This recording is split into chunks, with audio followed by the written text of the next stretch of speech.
Danny Nichols still being consistent. Paul Smith, head down, grinding it out. There are 5 seconds remaining.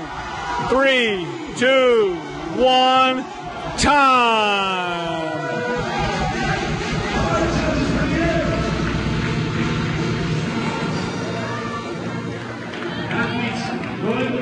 Six athletes will move on to double unders. They'll have a 2-minute rest. 2 athletes will now be eliminated.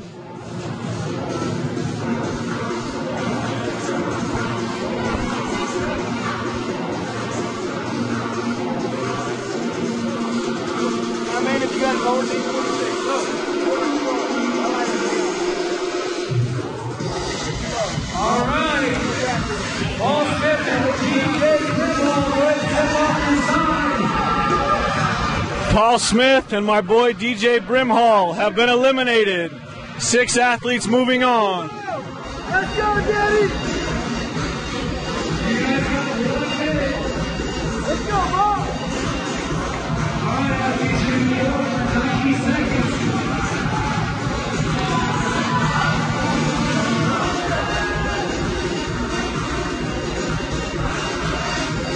All right, we saw how the ladies' legs responded to these double unders.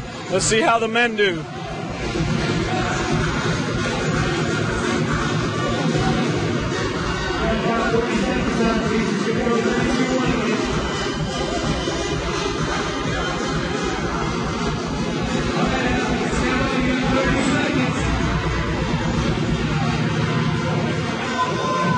And I spoke with Danny Nichols earlier.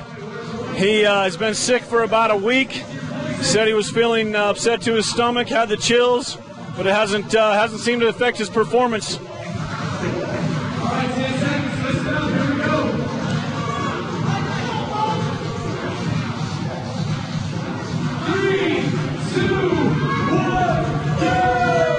And we're off. 1.5 minutes of double unders.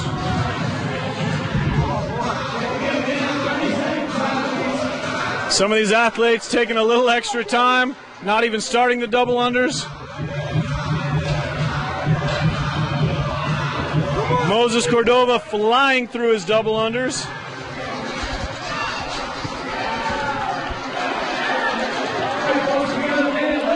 Rasmus Weisbeck also flying through his double unders.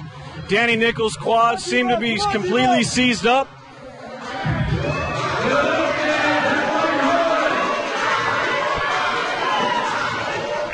If someone said to me, pedal on a bike as fast as you can for 30 seconds, then pedal on a bike as fast as you can for 60 seconds, and then take on 100 double unders, I think I might just say no. I think I would just take a nap. Rasmus and Moses going head-to-head, trading double under for double under. We've got about 20 seconds remaining.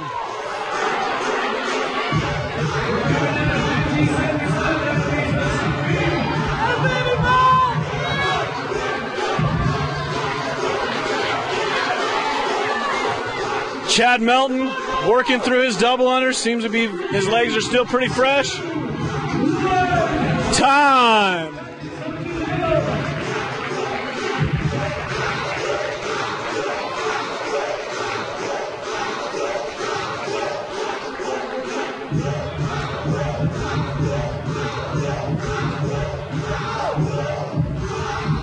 All right, 2 athletes will be eliminated. 4 athletes will move on to the barbell complex, where they'll be using a weight of 135. Danny Nichols has been eliminated. And Chad Melton has also been eliminated.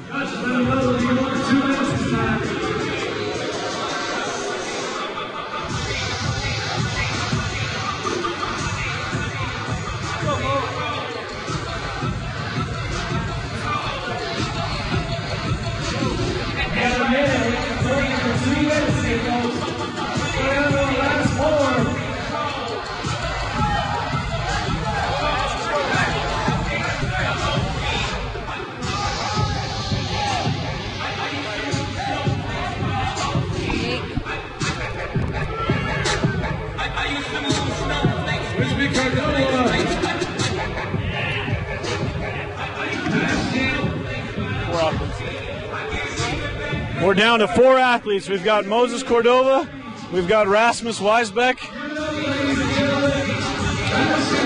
Blake Bastian, and Jake Holberg. One of these 4, sickest of the Southwest. 2 will move on from here to the shouldered overhead monkey bars. But first they have to get through the barbell complex, where they'll go snatch grip 1 deadlift, 1 squat snatch, followed by an overhead squat, as many rounds as possible in 2 minutes. And we're off.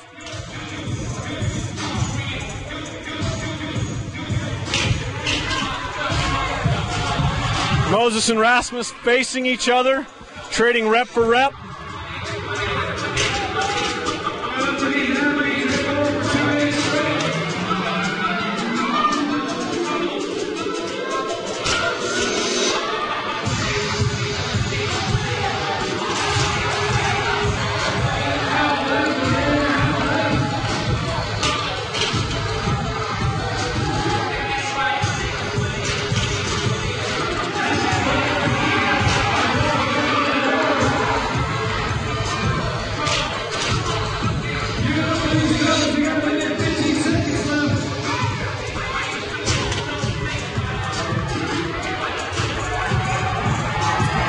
They've got 1 minute remaining.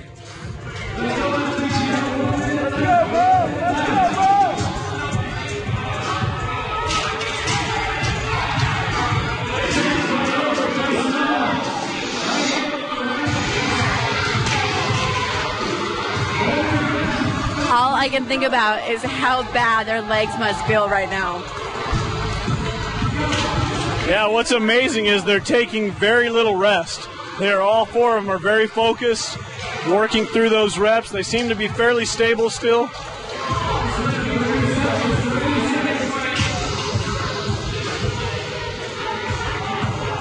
There's 20 seconds remaining. 2 will move on to the shoulder to overhead monkey bar complex.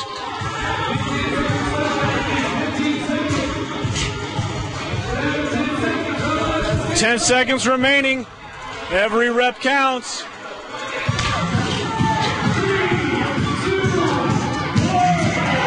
Time. Let's see which 2 of our athletes are moving on and have a shot at being sickest of the Southwest and winning some prize money.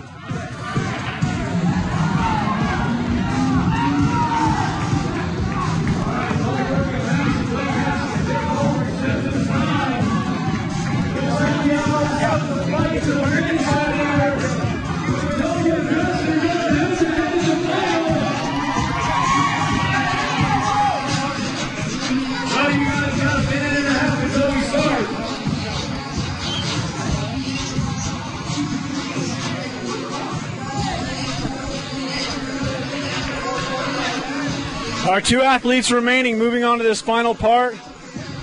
Moses Cordova, Rasmus Weisbeck. These gentlemen will go 4 shouldered overhead with 135, after which they will go down the monkey bars, turn around and come back. They will have 2.5 minutes to complete as many rounds as possible.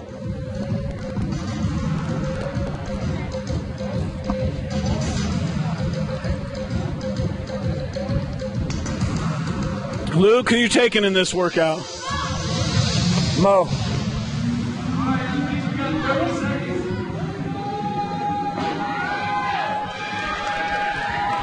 "30 seconds and we're underway.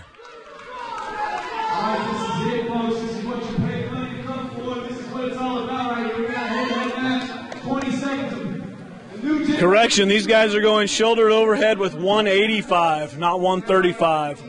So they will have 2.5 minutes to complete as many rounds as possible. 4 shouldered overhead at 185, 1 trip over and back on the monkey bars.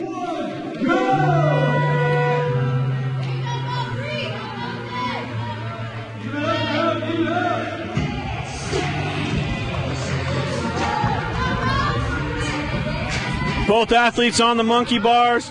Mo has about a 5-bar head start.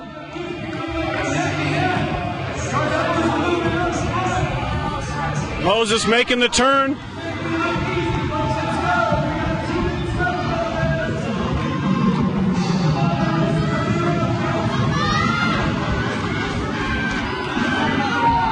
Rasmus making the turn. Moses 4 bars away from going back to shouldered overhead.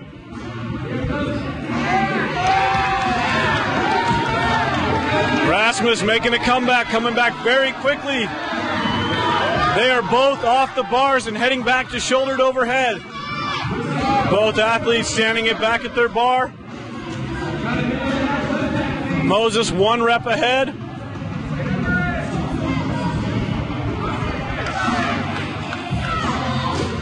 Both athletes trading reps. Moses chalking up, taking a quick breather, getting back on the bar. Rasmus heading back to the bar.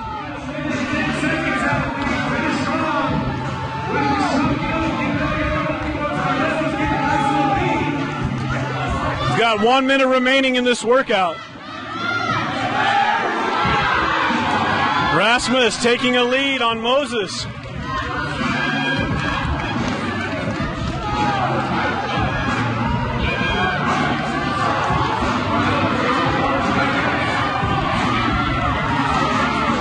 Moses at the turn, taking a quick breather. Rasmus making the turn. I wonder what James Fitzgerald was thinking when he programmed this workout. Block bike until your legs are tired, double unders, then let's get you doing every heavyweight overhead and then finally monkey bars. I guarantee he was sitting in a dark, smoky room and chuckling with an evil little laugh and rubbing his hands together. Sounds about right. I don't think anybody will forget this. Sickest indeed. Both athletes now coming off the bars at the same time. Whoa! Whoa! We may have a tie here, folks.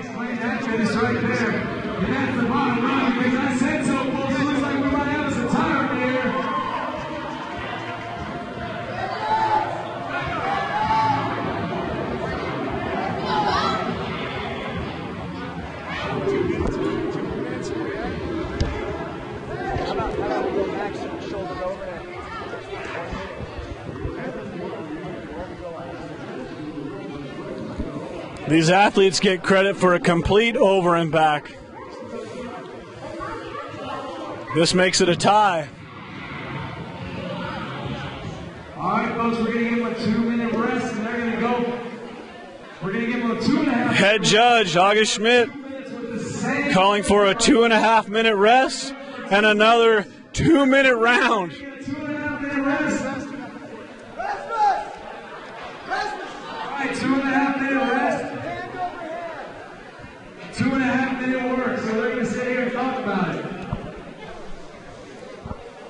Wow. We got 2 minutes and 10 seconds for the athlete start. If you're tuning in at home, SICfit.com, Sickest of the Southwest 2.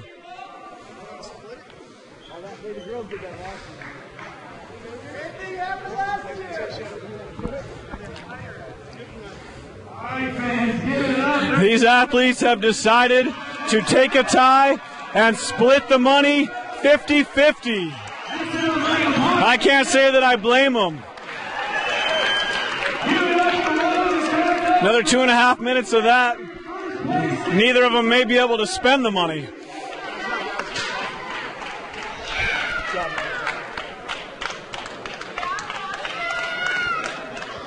Phenomenal.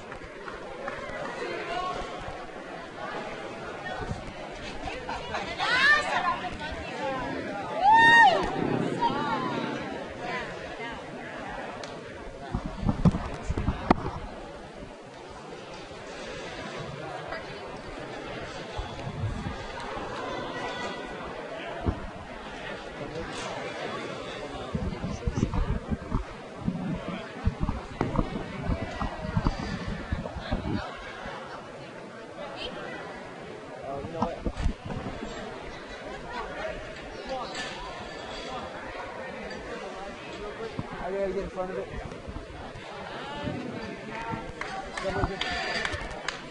you hold that for me? Good job, baby.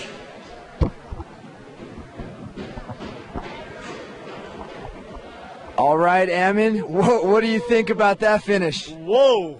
First of all, that workout was one of the nastiest that I've seen. Unbelievable, just watching those guys try to do double unders after that watt bike. That was about as close a finish as you can get.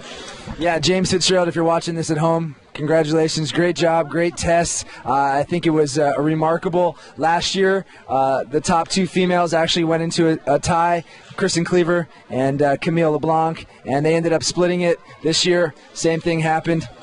Hey, that's the way it goes sometimes. These guys are going to split the prize money, $4,500 total, so they'll split it $2,250 apiece. And we gave them 2.5 minutes to think about it. They had a little conversation sitting on the barbell there and decided they didn't want any more of James Fitzgerald. Yeah. Both of their coaches, James Fitzgerald and CJ Martin, congratulations, guys. Invictus and OPT, awesome job, well done. Ammon, thank you. Stacy Snyder, thank you. Tony Swan, everybody out there, thank you guys so much. Next up, we'll see you in Hawaii for the SICest of the Pacific Islands. SICest of the Pacific West, June 7th and 8th, 2014. I'm Luke Kayam. This is Ammon Woods. Peace.